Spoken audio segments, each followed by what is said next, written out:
துப்பாக்கியின் பிடியில் இருந்த மலைவாழ் பழங்குடியின மக்களின் கல்வியை மீட்டு அரசு பள்ளிகள் மூலம் சத்தீஸ்கர் மாநிலத்தில் மத்திய அரசு மறுமலர்ச்சி ஏற்படுத்தி வருகிறது. அடர் வனப்பகுதியில் நடைபெற்று வரும் அற்புத மாற்றம் குறித்து எமது சிறப்பு செய்தியாளர் விஜயகுமார் குணசேகரன் களத்தில் இருந்து அளிக்கும் தகவல்களை ஒரு தொகுப்பாக பார்க்கலாம். கேடில் விழிச்செல்வம் கல்வி ஒருவருக்கு மாடல்ல மற்றையவை என்கிறார் திருவள்ளுவர். அளிக்க முடியாத கல்வி செல்வத்தை ஒருவர் பெற்றுவிட்டால் அது அவர்களை மட்டுமல்ல, அவர்களை சுற்றியிருக்கும் குடும்பத்தினரின் வாழ்க்கையும் நேர்மறையாக மாற்றுகிறது. குறிப்பாக ஏழை எளிய குடும்பங்களின் கல்வி தேவையை பூர்த்தி செய்வதில் அரசு பள்ளிகள் முக்கிய பங்கு வகிக்கின்றன. சத்தீஸ்கர் மாநிலத்தில் பஸ்தர் மண்டலத்தில் உள்ள பிஜப்பூர் மாவட்டத்தில் நக்சலைட்டுகளின் பிடியிலிருந்து அடர் வனப்பகுதிகள் மற்றும் மலைவாழ் பழங்குடியின கிராமங்களை தொடர் நடவடிக்கைகள் வாயிலாக மத்திய அரசு மீட்டுள்ளது. எதிர்கால இந்தியாவை கல்வி அறிவு மிக்கவர்களாக உருவாக்கும் வகையில் மத்திய அரசு பிஜப்பூர் மாவட்டம் ஹிரோலி பகுதியில் அரசு பள்ளியை கோண்டு இன மலைவாழ் பழங்குடியின குடும்பங்களைச் சேர்ந்த குழந்தைகளுக்காக நடத்தி வருகிறது. இந்த பள்ளியில் கணிதம், பொது அறிவு, கையெழுத்து பயிற்சி ஆகியவை பயிற்றுவிக்கப்படுகிறது. பிஜப்பூர் மாவட்டத்தில் 400க்கும் மேற்பட்ட அரசு பள்ளிகள் இயங்கி வந்த நிலையில் அவற்றை நக்சலைட்டுகள் பல்வேறு தாக்குதல்கள் மூலம் தகர்த்துவிட்டனர்.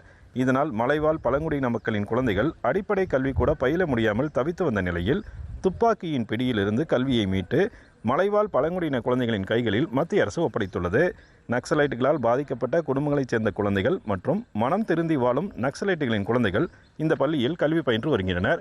அவர்களுக்கு மதிய உணவு பள்ளியிலேயே வழங்கப்பட்டு வரும் நிலையில் ஹிரோலி பகுதிக்கான மாற்றம் கல்வி வாயிலாக தொடங்கியுள்ளது. இதேபோன்று பிஜாப்பூர் மாவட்டத்தில் உள்ள 250க்கும் மேற்பட்ட இடங்களில் அரசு பள்ளிகள் மறுசீரமைக்கப்பட்டு மலைவாழ் பழங்குடியின மக்களின் குழந்தைகளுக்கான கல்வி பயணம் மாற்றத்தை நோக்கி தொடங்கியுள்ளது. கல்வி மட்டுமே அளிக்க முடியாத சொத்து. கல்வியை ஒருவருக்கு வழங்கிவிட்டால் அவருடைய வாழ்க்கை மிகப்பெரிய அளவில் மாற்றம் அடையும் என்பது கல்வியாளர்களின் கருத்தாக மட்டுமல்ல, நம்முடைய பெற்றோரின் கருத்தாகவும் இருக்கிறது.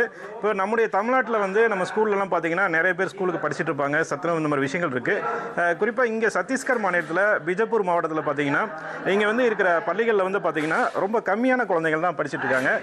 இன்னொன்று பார்த்தீங்கன்னா இவங்க நக்சல்களால் பாதிக்கப்பட்ட குடும்பங்களோட குழந்தைங்களும் சில இடங்களில் சரணடைந்த நக்சலோட குழந்தைங்களும் தான் இங்கே படிச்சுட்டு இருக்காங்க. இந்த குழந்தைங்களுக்கு பார்த்தீங்கன்னா இப்போ இவங்க வயசு பார்த்தீங்கன்னா இவங்க இப்போ தான் 3ஆவதே படிக்கிறாங்க. என்ன காரணம்னா இந்த பகுதியில் ஒரு 400 பள்ளிகள் இயங்கிட்டு இருந்திருக்கு. அதில் நிறைய பள்ளிகளை நக்சலைட்டுகள் இவங்க கல்வி கற்கக்கூடாதுன்னு சொல்லிட்டு அதை இடிச்சிட்டு தான் சொல்கிறாங்க. இப்போ அரசு ஒரு முன்முயற்சி எடுத்து 200 பள்ளிகளை இயங்க வச்சிட்ருக்கு.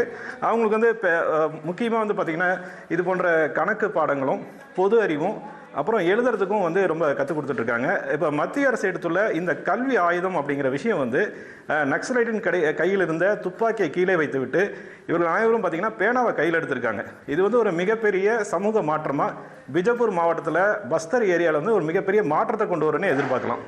டிடி தமிழ் செய்திகளுக்காக பிஜப்பூர் மாவட்டத்திலிருந்து விஜயகுமார் குணசேகரன்.